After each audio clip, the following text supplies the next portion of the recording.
Hello, welcome back to Cracking the Cryptic for, what is it now? Tuesday evening's foray into the world of variant Sudoku. And we have a puzzle by Spell Daddy with our name in it. This is CTC University graduation, and it's designed to be, I think Spell Daddy said that they were inspired by the current season of school and college graduations, and therefore they created a sort of mortarboard and tassel Sudoku with CTC's name in it, because of course if you study really hard on our videos, you will, I'm sure, eventually graduate. Now this resonated with me. My daughter sat an A-level today. She is in the position of being right at the end of her school career. And if we had such a thing as graduating from high school in the UK, I'm sure she'd be doing that soon. But it's not actually a thing here. In the UK, graduation is reserved for degree level passing. Although I'm sure, well, in fact, her school has a valediction, which means a fancy way of saying goodbye to them at the end of term. So we'll be looking forward to that. But for now, she is sitting A-levels, and I wish her all the very best every day. Today's was chill, it's reported. That sounds all right to me. Anyway, something else I am going to mention. Look, if you want to get on with the Sudoku, just skip ahead 3 or 4 minutes. There is a button under the video you can do that with. But Simon mentioned this picture that he took a while ago, and he's gone through that in his video today, and the 2 different ways that we both found it funny. At the bottom there it says subject to availability is the asterisk text, which, well, he's explained why we found that funny. But I remembered that I took a photo, which I can't find anymore, but I found another photo about 4 years ago when Bohemian Rhapsody came out. In Carnaby Street, the Christmas decorations were the lyrics from Bohemian Rhapsody. So here was some of them. And right at the top is the one that irritated the heck out of me. This says, "Anyway, the wind blows." Now, I say that very deliberately because there's no space in "anyway." And I believe that the song lyrics are saying, whichever way, any way the wind blows doesn't really matter to me. And that would need a space between any and way. But there isn't one here, which implies that the singer is going, well, anyway, the wind blows, doesn't really matter to me, which I think is a totally different meaning. And I was quite irritated. I thought they'd got the song lyrics wrong. I found out, I think later, that in fact, they based them on Freddie's handwritten lyrics. And therefore, Freddie made the punctuation mistake. That's fine, but isn't anybody editing? I think I'm almost angrier that nobody is helping him with an edit. I was going to say, surely you wouldn't leave a misspelt word in Winston Churchill's most famous text if he happened to misspell it when he wrote it down.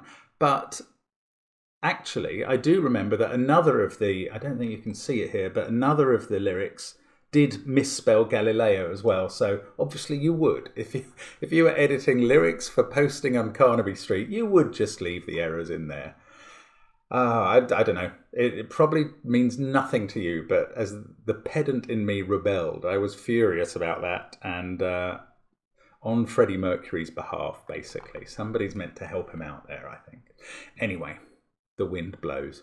Let's have a look. Well, I'll quickly mention Patreon and where Jubilee Sudoku will put up the solution, or the setting video tomorrow. You can still have a go at the puzzle before seeing that if you want. It's rated very hard by anybody who's had a go, which doesn't surprise me in the end. In fact, I feel quite guilty. And also on Patreon, the Paint by Numbers Institute, Simon's been reading out winners of the full-length extra puzzle pack hunt. I mean, hats off to you if you got through that. Brilliant work. Brilliant. Hats off to you if you got through the sort of ordinary pack of 6 or 7 puzzles. That is well done too. And we've had loads of correct entries. Our Patreons are a very intelligent bunch. Do join them and ensure you're amongst them.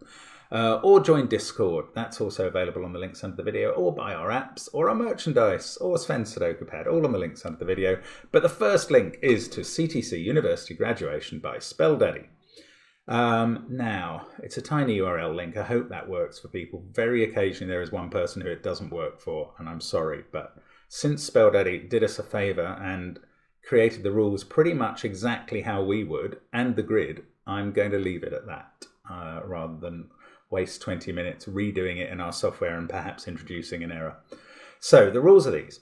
We've got entropy rules. Normal Sudoku rules apply. Along thermometers, digits must strictly increase from the bulb end. So here's the bulb, and then it's got lots of different ends, actually. There's an end there, an end there, an end there, a fourth one there, and a fifth one there. But as it mounts towards the end, digits must increase. The darker lines, that's the blue and brown lines. The color difference is just to distinguish different lines. So that's a different line from that. That's the point of these.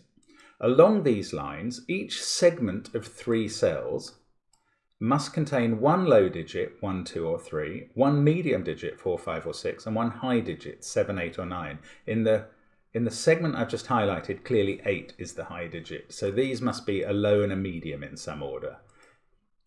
Digits may repeat along these lines if allowed by other rules. Well, I think they're going to have to on this one.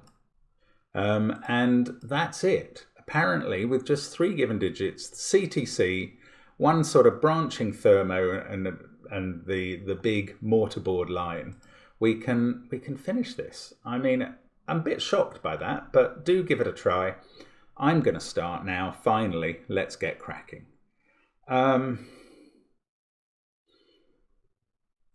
tempted to pencil mark the thermo.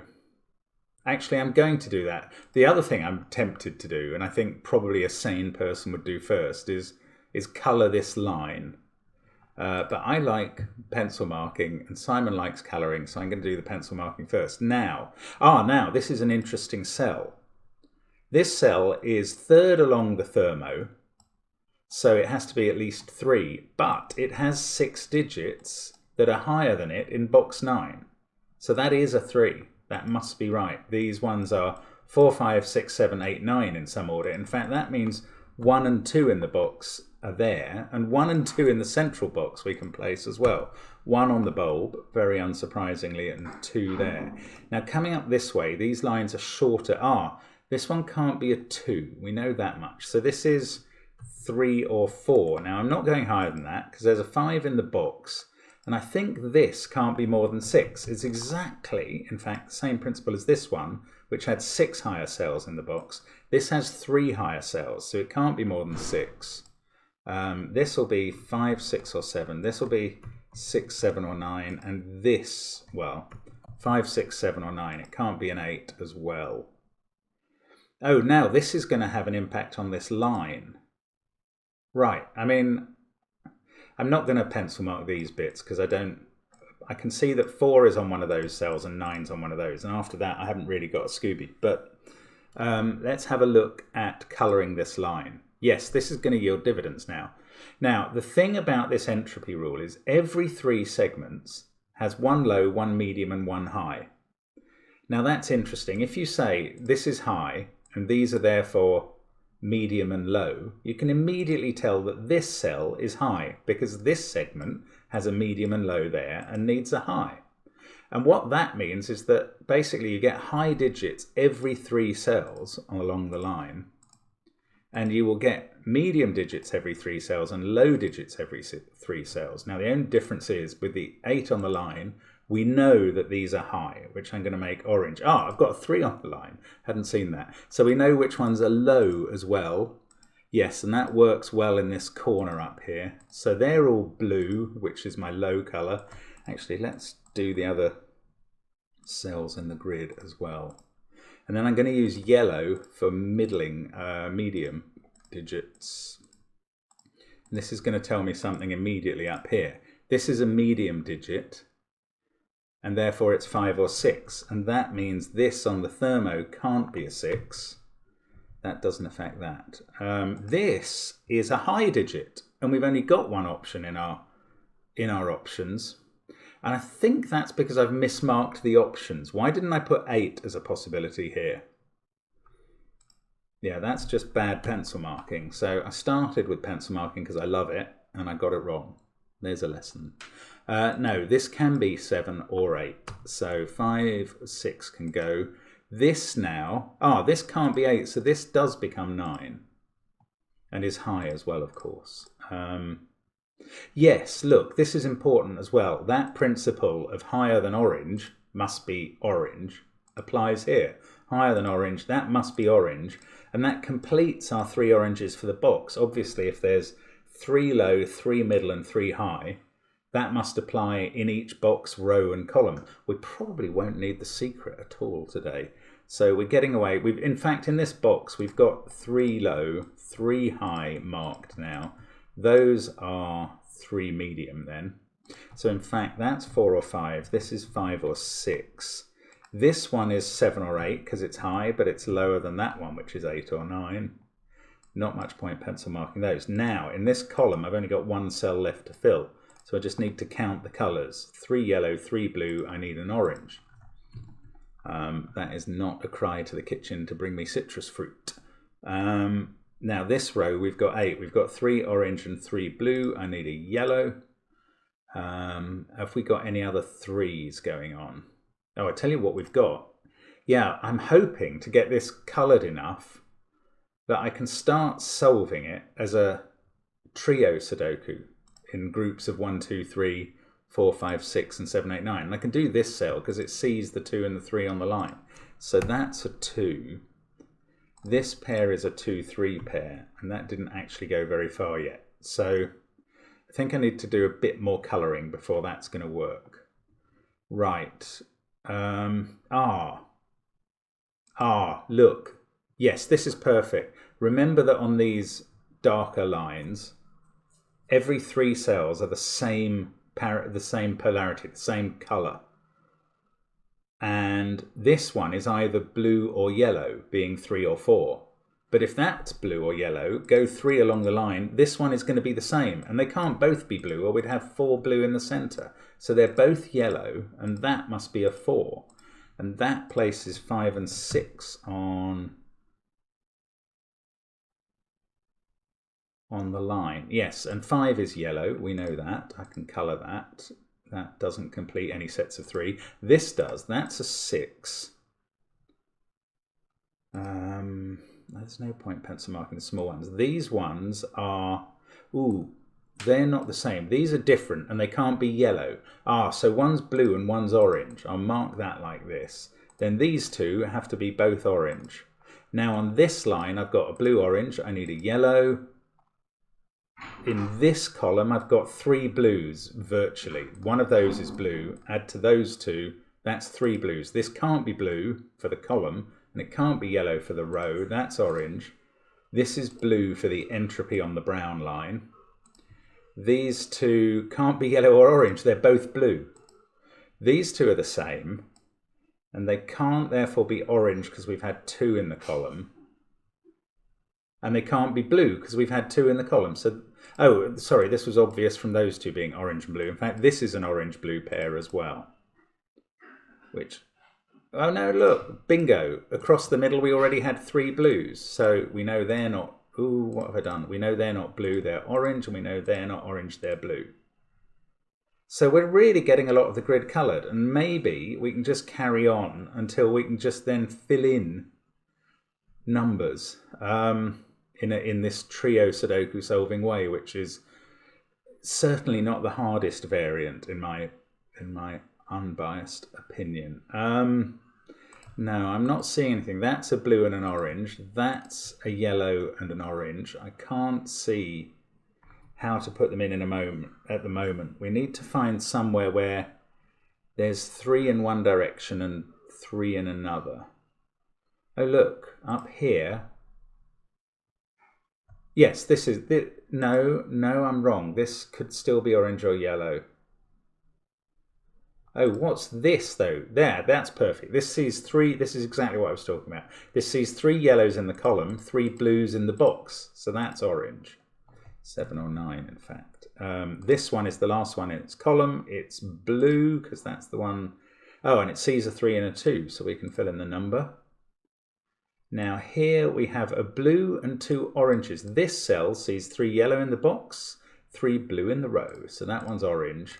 This is a blue-orange pair, which will be the third blue and the third orange in the column. These two are both yellow. I could have done that by looking at box 3. This completes its row with an orange. It's the last orange in the box. In fact, it sees 9 and 8, so it's a 7. These two are 2 blues and a yellow, and I don't know how that performs itself yet. So this has been quite profitable. I can probably start thinking about numbers now because we've got quite a few that we've spotted along the way. This has a 1 and a 2. Looking at it in the box and the column, that's a 3. This sees a 2 and a 3 directly, so that's a 1. This sees a 1 and a 3 in the column, so that's a 2. This is a 1-3 pair. That doesn't match up with anything down here. That is 1 or 3 as well. Does that have to be 2? No. Now, need to be careful. You can get led astray by seeing like a pair of digits somewhere and going, oh, surely this group must all be 2s because that's possible. But that's not necessarily true. You could easily have 2, 2, 2, and they'd be doing their jobs as 3s and 1s. Now, this is 4 or 6 then. This is, oh, this is a 7. It sees 9 and 8. And this is a 9. I should have been looking at highs.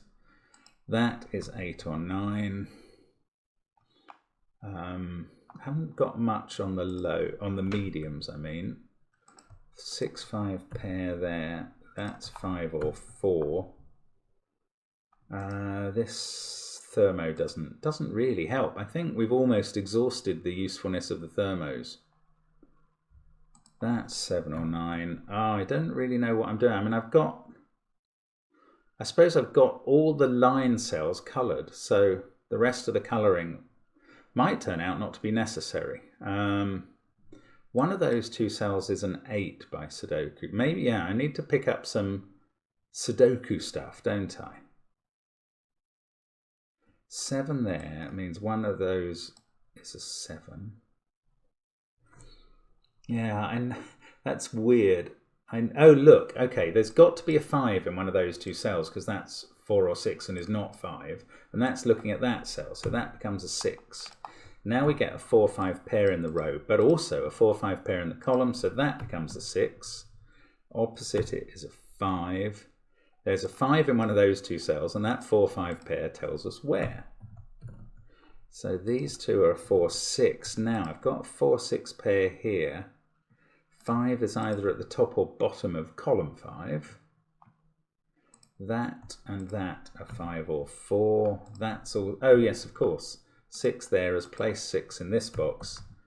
I didn't think of that. 4, 6. That 4 gives us a 5 here. Sorry, with the lines, the colour they are, it's a little difficult to see through them for the numbers, but this is all working very nicely for me now. So 2 or 3 there. Now 4-5 pair. Actually, yes, that 5's looking there. They are done. So all the yellows I had pencil marked at all, or all the yellows I had coloured, are now filled in. Maybe I can finish off. There's a 5-4 pair in these cells. I can number them.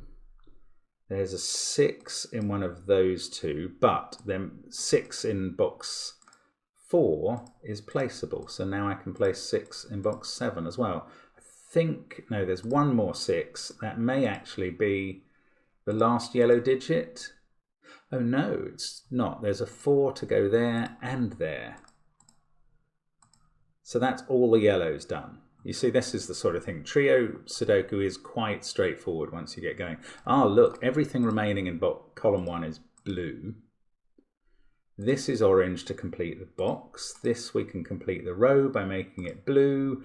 This we can complete the column by making it orange. This we can complete the column by making it orange. Got 1 blue. Okay, let's do some more numbers, mate. I know this we can complete the box, and there, but with blue. Then we can complete the column with orange. Now we've got orange and blue in these 2. Wonder if I'm going to run out of colouring possibilities with just these 7 cells left to colour. I imagine it could all be done now, but I'm going to concentrate on the numbers instead. So we get a 2 over here. Let's do blue, because we finished yellow, didn't we? I forgot that. 3, that makes this a 2 in this column. That sorts out 1, 2. The 1 also creates 3 there, 2 and 3 there. Look, that's giving us the last 1 in that box, so I'll colour that in a minute. And then we'll be able to finish off. We need a 2 in this column. There it is. We need 2 more 3s. One of them has to be here and the last one here. And there we go. That's all the remaining blues. They're all done. So everything else we've got, because we've done all the blues and yellows, is orange. And now we can fill in the numbers. He says confidently 8 there means 8 in box 5 is there. This is a 9. That's an 8, 7 pair. Oh, come on. I'm sure we've got enough. That's a 7, 9 pair. There's an 8 in that one. Ah, there's an 8 in one of these 2 cells in box 4, and that's looking at that cell, which is also seeing a 9. So that's 7. Right. I mean, there may have been a simpler way of getting there, but I'll take anything. Now, I was looking at that as though it was a triple, but luckily it isn't. We can put 7 there and 8 there. Now, that's 8 and 9 on the thermo. We finally finish off this thermo that began everything in this corner. We got a 3 in the corner, which I didn't notice. It deserves a little sing, so you can provide the backing melodies for that. 3 in the corner, losing its religion.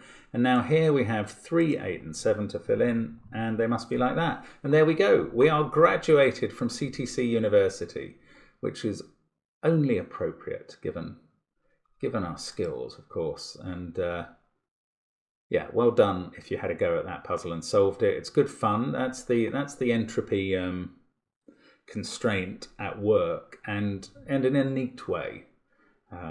Yeah, I think we deserve our graduation. Let's throw our hats in the air and see you next time on Cracking the Cryptic. Bye for now.